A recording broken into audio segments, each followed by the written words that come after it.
में सारी इन्फॉर्मेशन चाहिए। सरदार पंचम सिंह जी, हम आपको अपना समझकर आपसे मदद मांगने आए हैं। बता, देश की सेवा के लिए मुझे क्या करना है? मुझे सब के सब जिंदा चाहिए। हम अपनी लड़ाई जारी रखेंगे, तब तक लड़ते रहेंगे जब तक स्वराज।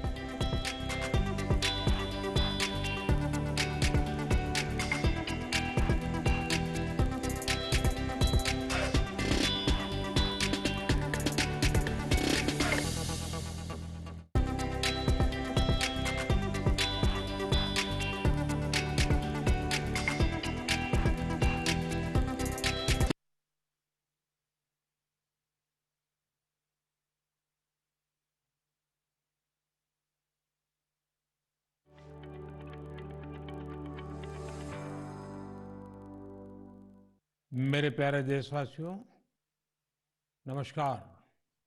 मन की बात यानी आपके साथ मिलने का एक शुभ अवसर, और अपने परिवारजनों के साथ जब मिलते हैं तो वो कितना सुखद होता है, कितना संतोषदायी होता है। मन की बात के द्वारा आपसे मिलकर मैं यही अनुभूति करता हूँ।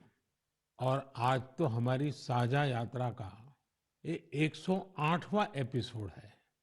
हमारे यहाँ 108 अंक का महत्व, उसकी पवित्रता एक गहन अध्ययन का विषय है। माला में 108 मन के, 108 बार जप, 108 दिव्य क्षेत्र, मंदिरों में 108 सीढ़ियां, 108 घंटियां, 108 का ये अंक असीम आस्था से जुड़ा हुआ है। इसलिए मन की बात का 108वां एपिसोड मेरे लिए और खास हो गया है। इन 108 एपिसोड्स में हमने जन भागीदारी के कितने ही उदाहरण देखे हैं, उनसे प्रेरणा पाई है। अब इस पड़ाव पर पहुंचने के बाद हमें नए सिरे से नई ऊर्जा के साथ और तेज गति से बढ़ने का संकल्प लेना है। और ये कितना सुखद संयोग है कि कल का सूर्योदय 2024 का प्रथम सूर्योदय होगा। हम वर्ष 2024 में प्रवेश कर चुके होंगे। आप सभी को 2024 की बहुत बहुत शुभकामनाएं। साथियों, मन की बात सुनने वाले कई लोगों ने मुझे पत्र लिखकर अपने यादगार पल साझा किए हैं। ये 140 करोड़ भारतीयों की ताकत है कि इस वर्ष हमारे देश ने कई विशेष उपलब्धियां हासिल की है। इसी साल नारी शक्ति वंदन अधिनियम पास हुआ, जिसकी प्रतीक्षा बरसों से थी। बहुत सारे लोगों ने पत्र लिखकर भारत के 5वीं सबसे बड़ी अर्थव्यवस्था बनने पर खुशी जाहिर की। अनेक लोगों ने मुझे G20 समिट की सफलता याद दिलाई। साथियों, आज भारत का कोना कोना आत्मविश्वास से भरा हुआ है। विकसित भारत की भावना से, आत्मनिर्भरता की भावना से ओतप्रोत है। 2024 में भी हमें इसी भावना और मोमेंटम को बनाए रखना है। दिवाली पर रिकॉर्ड कारोबार ने ये साबित किया कि हर भारतीय वोकल फॉर लोकल के मंत्र को महत्व दे रहा है। साथियों, आज भी कई लोग मुझे चंद्रयान-3 की सफलता को लेकर संदेश भेजते रहे हैं। मुझे विश्वास है कि मेरी तरह आप भी हमारे वैज्ञानिकों और विशेषकर महिला वैज्ञानिकों को लेकर गर्व का अनुभव करते होंगे। साथियों, जब नाटू नाटू को ऑस्कर मिला तो पूरा देश खुशी से झूम उठा। द एलिफेंट विस्परर्स को सम्मान की बात जब सुनी तो कौन खुश नहीं हुआ। इनके माध्यम से दुनिया ने भारत की क्रिएटिविटी को देखा और पर्यावरण के साथ हमारे जुड़ाव को समझा।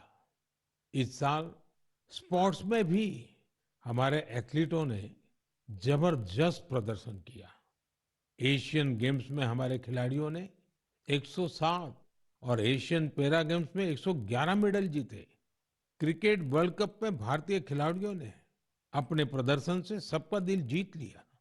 अंडर 19 T20 वर्ल्ड कप में हमारी महिला क्रिकेट टीम की जीत बहुत प्रेरित करने वाली है। कई खेलों में खिलाड़ियों की उपलब्धियों ने देश का नाम बढ़ाया।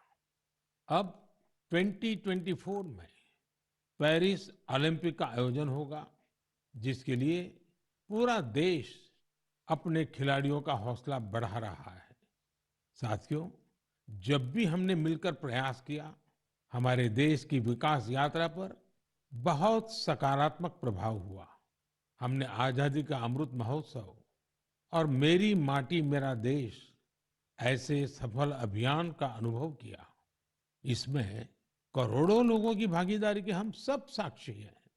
70,000 अमृत सरोवरों का निर्माण भी हमारी सामूहिक उपलब्धि है।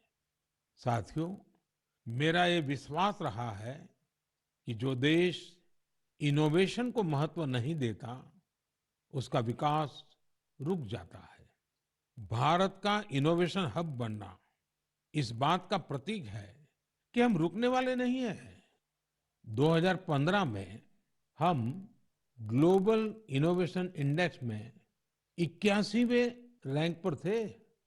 आज हमारी रैंक 40 है। इस वर्ष भारत में फाइल होने वाले पेटेंट की संख्या ज्यादा रही, जिनमें करीब 60% डोमेस्टिक फर्म्स के थे। क्यूएस एशिया यूनिवर्सिटी रैंकिंग में इस बार सबसे अधिक संख्या में भारतीय यूनिवर्सिटी शामिल हुई है। अगर इन उपलब्धियों की लिस्ट बनाना शुरू करें तो ये कभी पूरी ही नहीं होगी। ये तो सिर्फ एक झलक है। भारत का सामर्थ्य कितना प्रभावी है। हमें देश की इन सफलताओं से, देश के लोगों की इन उपलब्धियों से प्रेरणा लेनी है, गर्व करना है, नए संकल्प लेने हैं। मैं एक बार फिर आप सबको 2024 की शुभकामनाएं देता हूं। मेरे परिवारजनों, हमने अभी भारत को लेकर हर तरफ जो आशा और उत्साह है, उसकी चर्चा की। ये आशा और उम्मीद बहुत अच्छी है। जब भारत विकसित होगा तो इसका सबसे अधिक लाभ युवाओं को ही होगा। लेकिन युवाओं को इसका लाभ तब और ज्यादा मिलेगा जब वो फिट होंगे। आजकल हम देखते हैं कि लाइफस्टाइल रिलेटेड डिसीज के बारे में कितनी बातें होती हैं।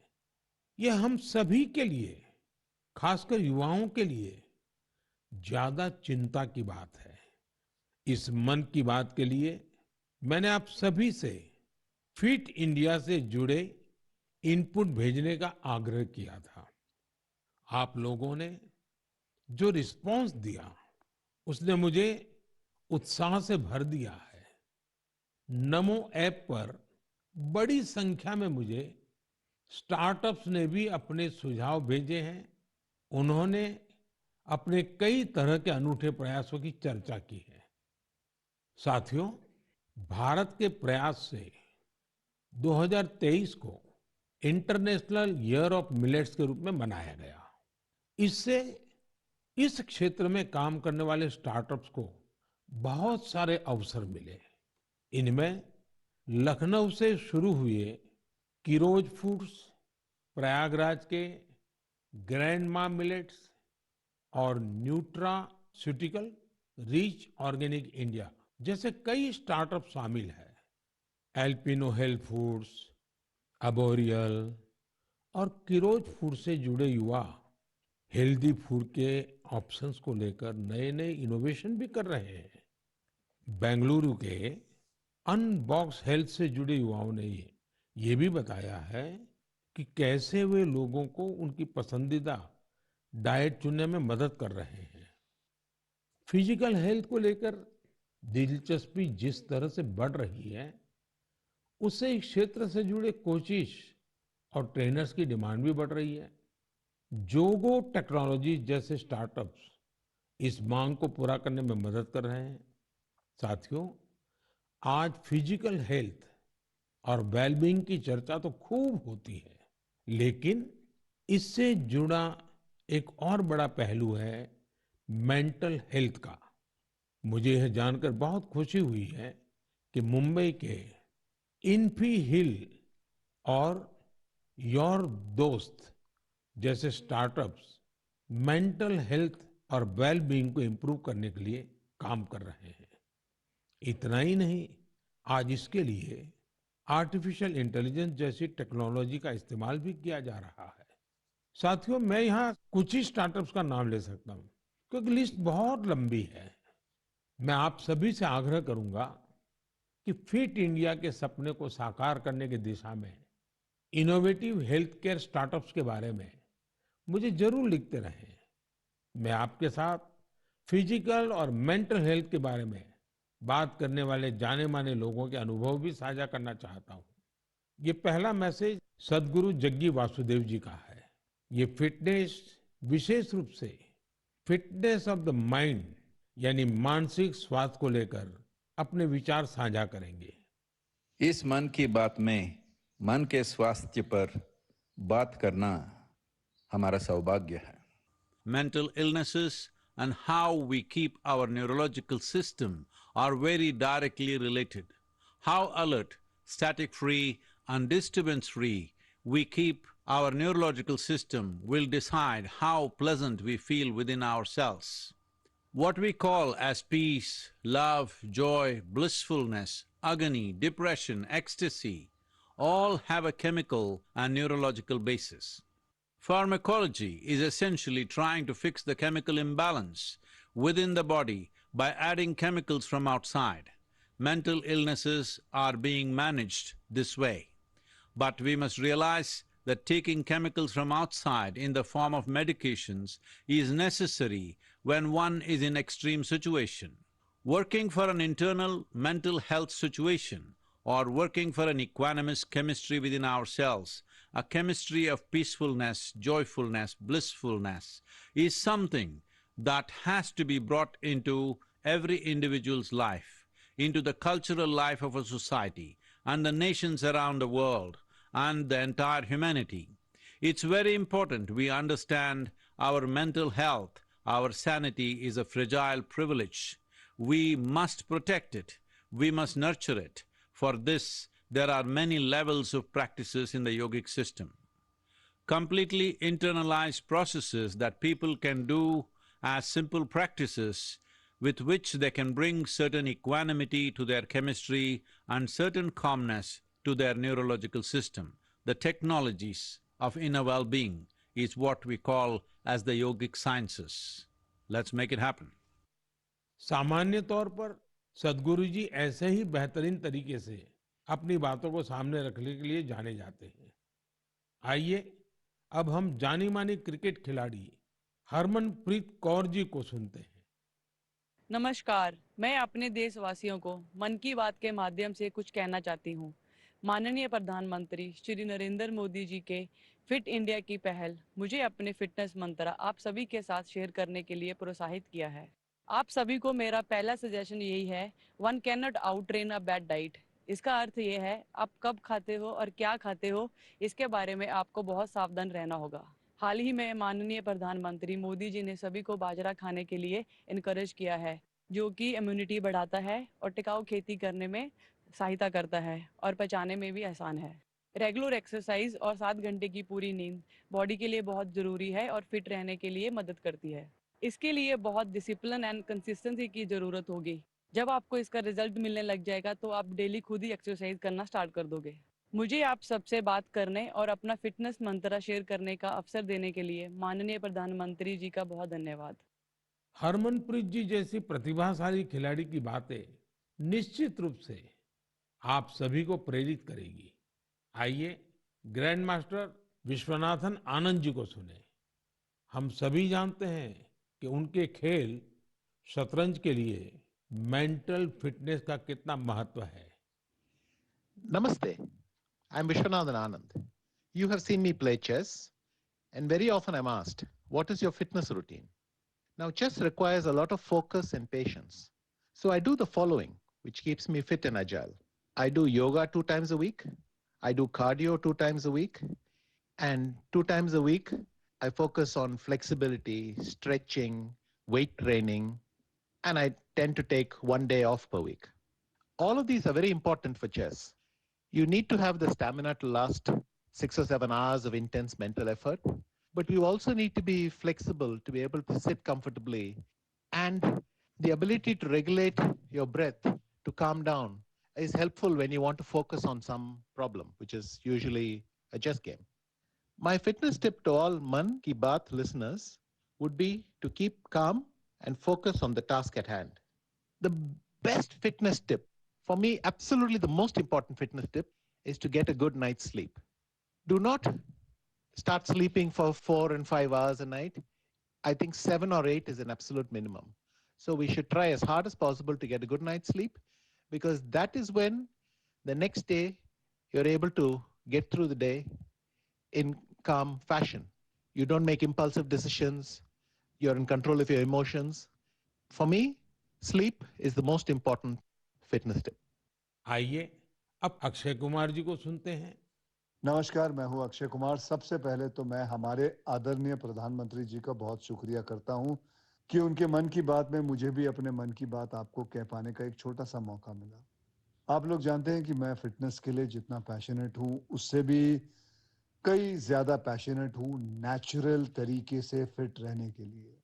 मुझे ना ये फैंसी जिम से ज्यादा पसंद है बाहर स्विमिंग करना, बैडमिंटन खेलना, सीढ़ियां चढ़ना, मुद्गर से कसरत करना, अच्छा हेल्दी खाना खाना। जैसे मेरा ये मानना है कि शुद्ध घी अगर सही मात्रा में खाया जाए तो हमें फायदा करता है, लेकिन मैं देखता हूं कि बहुत से यंग लड़के लड़कियां इस वजह से घी नहीं खाते कि कहीं वो मोटे ना हो जाए। बहुत जरूरी है कि हम ये समझें कि क्या हमारी फिटनेस के लिए अच्छा है और क्या बुरा है। डॉक्टर्स की सलाह से आप अपना लाइफस्टाइल बदलो, ना कि किसी फिल्म स्टार की बॉडी देखकर। एक्टर स्क्रीन पे जैसे दिखते हैं वैसे तो कई बार होते भी नहीं है। कई तरह के फिल्टर और स्पेशल इफेक्ट्स यूज होते हैं और हम उसे देखकर अपने शरीर को बदलने के लिए गलत तरीके शॉर्टकट का इस्तेमाल करना शुरू कर देते हैं। आजकल इतने सारे लोग स्टेरॉइड लेकर ये 6 पैक 8 पैक इसके लिए चल पड़ते हैं। यार, ऐसे शॉर्टकट से बॉडी ऊपर से फूल जाती है लेकिन अंदर से खोखली रह जाती है। आप लोग याद रखिएगा कि shortcut can cut your life short. आपको शॉर्टकट नहीं, लॉन्ग लास्टिंग फिटनेस चाहिए। दोस्तों, फिटनेस एक तरह की तपस्या है, इंस्टेंट कॉफी या 2 मिनट का नूडल नहीं है। इस नए साल में अपने आप से वादा करो, नो केमिकल्स, नो शॉर्टकट, कसरत, योग, अच्छा खाना, वक्त पे सोना, थोड़ा मेडिटेशन और सबसे जरूरी, जैसे आप दिखते हो ना, उसे खुशी से एक्सेप्ट करो। आज के बाद फिल्टर वाली लाइफ नहीं, फिटर वाली लाइफ जियो। Take care. जय महाकाल। इस सेक्टर में कई और स्टार्टअप्स हैं, इसलिए मैंने सोचा कि एक युवा स्टार्टअप फाउंडर से भी चर्चा की जाए जो इस क्षेत्र में बेहतरीन काम कर रहे हैं। नमस्कार, मेरा नाम ऋषभ मल्होत्रा है और मैं बैंगलोर का रहने वाला हूं। मुझे ये जानकर बेहद खुशी हुई कि मन की बात में फिटनेस पर चर्चा हो रही है। मैं खुद फिटनेस की दुनिया से बिलोंग करता हूं और बैंगलोर में हमारा एक स्टार्टअप है जिसका नाम है तगड़ा रहो। हमारा स्टार्टअप भारत के पारंपरिक व्यायाम को आगे लाने के लिए बनाया गया है। भारत के पारंपरिक व्यायाम में एक बहुत ही अद्भुत व्यायाम है जो है गदा व्यायाम, और हमारा पूरा फोकस गदा और मुग्दर व्यायाम पर ही है। लोगों को जानकर आश्चर्य होता है कि आप गदा से सारी ट्रेनिंग कैसे कर लेते हैं। मैं ये बताना चाहूंगा कि गदा व्यायाम हजारों साल पुराना व्यायाम है और ये हजारों सालों से भारत में चलता आ रहा है। आपने इसे छोटे बड़े अखाड़ों में देखा होगा और हमारे स्टार्टअप के माध्यम से हम इसे एक आधुनिक फॉर्म में वापस लेके आए हैं। हमें पूरे देश से बहुत प्यार मिला है, बहुत अच्छा रिस्पांस मिला है। मन की बात के माध्यम से मैं ये बताना चाहूंगा कि इसके अलावा भी भारत में बहुत से ऐसे प्राचीन व्यायाम हैं, हेल्थ और फिटनेस से रिलेटेड विधि है जो हमें अपनानी चाहिए और दुनिया में आगे भी सिखानी चाहिए। मैं फिटनेस की दुनिया से हूं तो आपको एक पर्सनल टिप देना चाहूंगा। गदा व्यायाम से आप अपना बल, अपनी ताकत, अपना पोस्चर और अपनी ब्रीदिंग को भी ठीक कर सकते हैं। तो गदा व्यायाम को अपनाएं और इसे आगे बढ़ाएं। जय हिंद। साथियों, हर किसी ने अपने विचार रखे हैं, लेकिन सबका एक ही मंत्र है, हेल्दी रहें, फिट रहें। 2024 की शुरुआत करने के लिए आपके पास अपनी फिटनेस से बड़ा संकल्प और क्या होगा। मेरे परिवारजनों, कुछ दिन पहले काशी में एक एक्सपेरिमेंट हुआ था, जिसे मैं मन की बात के श्रोताओं को जरूर बताना चाहता हूं। आप जानते हैं कि काशी तमिल संगमम में हिस्सा लेने के लिए हजारों लोग तमिलनाडु से काशी पहुंचे थे। वहां मैंने उन लोगों से संवाद के लिए artificial intelligence AI tool Bhashini का सार्वजनिक रूप से पहली बार उपयोग किया। मैं मंच से हिंदी में संबोधन कर रहा था, लेकिन एआई टूल भाषिणी की वजह से वहां मौजूद तमिलनाडु के लोगों को मेरा वही संबोधन उसी समय तमिल भाषा में सुनाई दे रहा था। काशी तमिल संगमम में आए लोग इस प्रयोग से बहुत उत्साहित दिखे। वो दिन दूर नहीं जब किसी एक भाषा में संबोधन हुआ करेगा और जनता रियल टाइम में उसी भाषण को अपनी भाषा में सुना करेगी। ऐसा ही फिल्मों के साथ भी होगा। जब जनता सिनेमा हॉल में एआई की मदद से रियल टाइम ट्रांसलेशन सुना करेगी। आप अंदाजा लगा सकते हैं कि जब ये टेक्नोलॉजी हमारे स्कूलों, हमारे अस्पतालों, हमारी अदालतों में व्यापक रूप से इस्तेमाल होने लगेगी तो कितना बड़ा परिवर्तन आएगा। मैं आज की युवा पीढ़ी से आग्रह करूंगा कि रियल टाइम ट्रांसलेशन से जुड़े एआई टूल्स को और एक्सप्लोर करें, उन्हें 100% फुल प्रूफ बनाएं। साथियों, बदलते हुए समय में हमें अपनी भाषाएं बचानी भी हैं और उनका संवर्धन भी करना है। अब मैं आपको झारखंड के एक आदिवासी गांव के बारे में बताना चाहता हूं। इस गांव ने अपने बच्चों को मातृभाषा में शिक्षा देने के लिए एक अनूठी पहल की है। मंगलो गांव में बच्चों को कुडुख भाषा में शिक्षा दी जा रही है। इस स्कूल का नाम है कार्तिक उरांव आदिवासी कुडुख स्कूल। इस स्कूल में 300 आदिवासी बच्चे पढ़ते हैं। कुडुख भाषा उरांव आदिवासी समुदाय की मातृभाषा है। कुडुख भाषा की अपनी लिपि भी है, जिसे तोलंग सिकी नाम से जाना जाता है। ये भाषा धीरे धीरे विलुप्त होती जा रही थी, जिसे बचाने के लिए इस समुदाय ने अपनी भाषा में बच्चों को शिक्षा देने का फैसला किया है।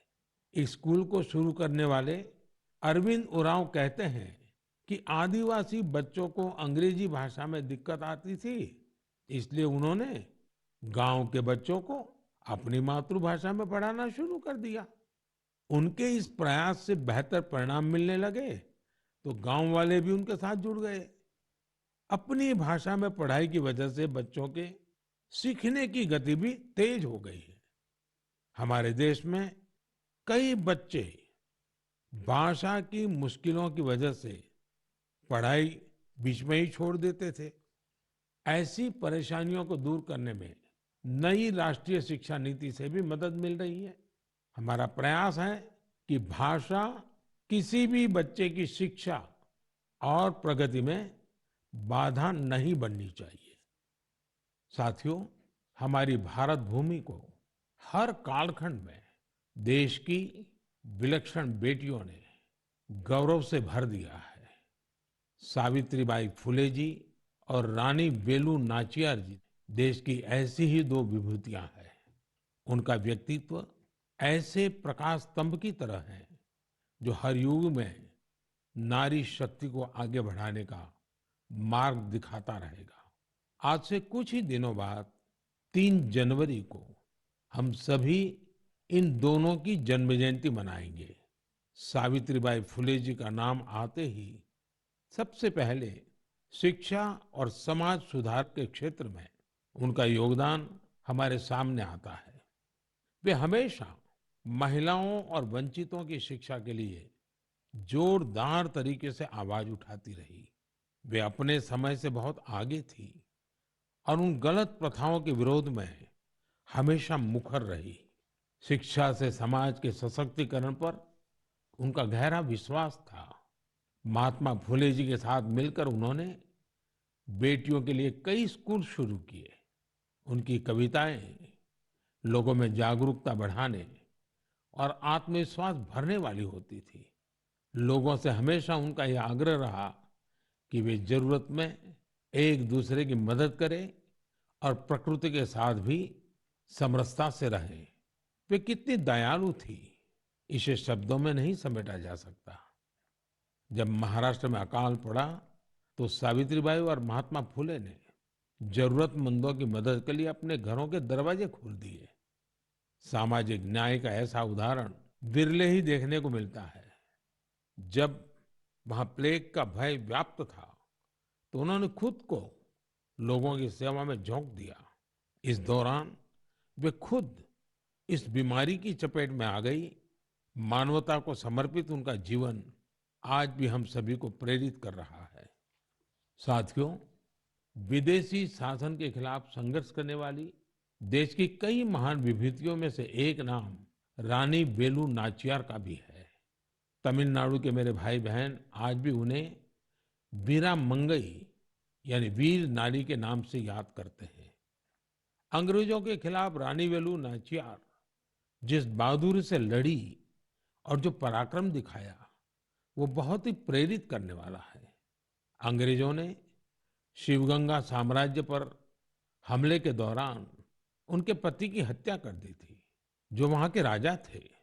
रानी वेलु नाचियार और उनकी बेटी किसी तरह दुश्मनों से बच निकली थी।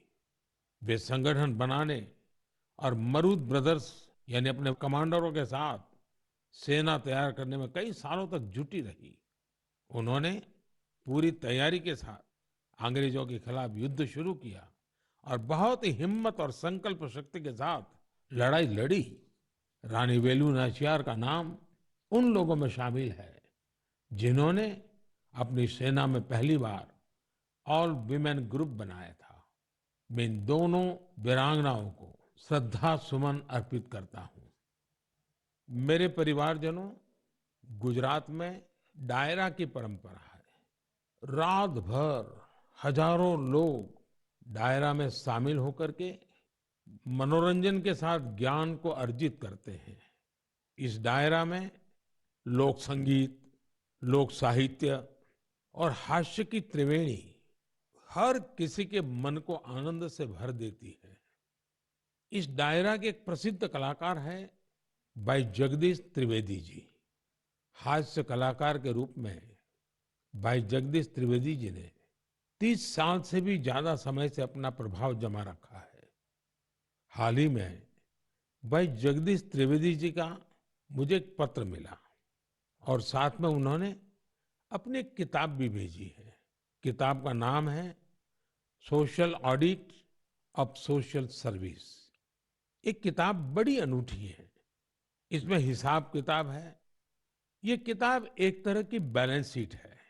पिछले 6 सालों में भाई जगदीश त्रिवेदी जी को किस किस कार्यक्रम से कितनी आय हुई और वो कहाँ कहाँ खर्च हुआ, इसका पूरा लेखा जोखा किताब में है। ये बैलेंस शीट इसलिए अनोखी है क्योंकि उन्होंने अपनी पूरी आय एक एक रुपया समाज के लिए, स्कूल, हॉस्पिटल, लाइब्रेरी, दिव्यांगजनों से जुड़ी संस्थाओं, समाज सेवा में खर्च कर दिया। पूरे 6 साल का हिसाब है। जैसे किताब में एक स्थान पर लिखा है 2022 में उनको अपने कार्यक्रमों से आय हुई 2,35,79,674 रुपये और उन्होंने स्कूल, हॉस्पिटल, लाइब्रेरी पर खर्च किए 2,35,79,674 रुपये। उन्होंने 1 रुपया भी अपने पास नहीं रखा। दरअसल इसके पीछे भी एक दिलचस्प वाकया है। हुआ यूं कि एक बार भाई जगदीश त्रिवेदी जी ने कहा कि जब 2017 में वो 50 साल के हो जाएंगे तो उसके बाद उनके कार्यक्रमों से होने वाली आय को वो घर नहीं ले जाएंगे, बल्कि समाज पर खर्च करेंगे। 2017 के बाद से अब तक वो लगभग 8.25 करोड़ रुपए अलग अलग सामाजिक कार्यों पर खर्च कर चुके हैं। एक हास्य कलाकार अपनी बातों से हर किसी को हंसने के लिए मजबूर कर देता है, लेकिन वो भीतर कितनी संवेदनाओं को जीता है, ये भाई जगदीश त्रिवेदी जी के जीवन से पता चलता है। आपको ये जानकर हैरानी होगी कि उनके पास पीएचडी की 3 डिग्रियां भी हैं। वो 75 किताबें लिख चुके हैं, जिनमें से कई पुस्तकों को सम्मान भी मिला है। उन्हें सामाजिक कार्यों के लिए भी कई पुरस्कारों से सम्मानित किया जा चुका है। मैं भाई जगदीश त्रिवेदी जी को उनके सामाजिक कार्यों के लिए बहुत बहुत शुभकामनाएं देता हूं। मेरे परिवारजनों, अयोध्या में राम मंदिर को लेकर पूरे देश में उत्साह है, उमंग है। लोग अपनी भावनाओं को अलग अलग तरह से व्यक्त कर रहे हैं। आपने देखा होगा, बीते कुछ दिनों में श्री राम और अयोध्या को लेकर कई सारे नए गीत, नए भजन बनाए गए हैं। बहुत से लोग नई कविताएं भी लिख रहे हैं। इसमें बड़े बड़े अनुभवी कलाकार भी हैं, तो नए उभरते युवा साथियों ने भी मन को मोह लेने वाले भजनों की रचना की है। कुछ गीतों और भजनों को तो मैंने भी अपने सोशल मीडिया पर शेयर किया है। ऐसा लगता है कि कला जगत अपनी अनूठी शैली में इस ऐतिहासिक क्षण का सहभागी बन रहा है। मेरे मन में एक बात आ रही है कि क्या हम सभी लोग ऐसी सारी रचनाओं को एक कॉमन हैशटैग के साथ शेयर करें। मेरा आपसे अनुरोध है कि हैशटैग श्री राम भजन के साथ आप अपनी रचनाओं को सोशल मीडिया पर शेयर करें। ये संकलन भावों का, भक्ति का ऐसा प्रवाह बनेगा जिसमें हर कोई राममय हो जाएगा। मेरे प्यारे देशवासियों, आज मन की बात में मेरे साथ बस इतना ही। 2024 अब कुछ ही घंटे दूर है।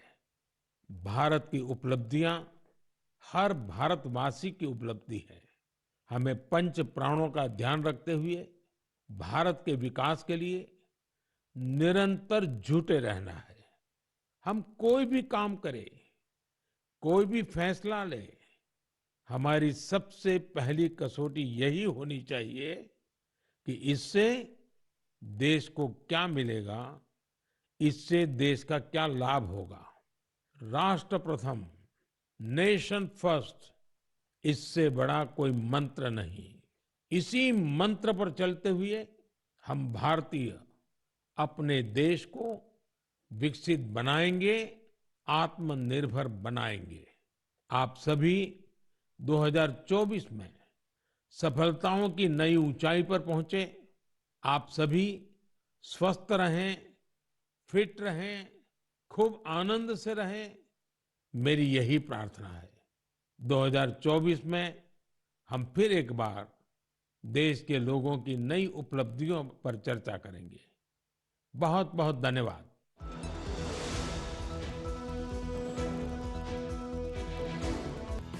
मन की बात के प्रादेशिक भाषाओं में अनुवाद का पुनः प्रसारण आप सुन सकते हैं रात 8 बजे आकाशवाणी और दूरदर्शन के सभी प्रादेशिक चैनलों पर।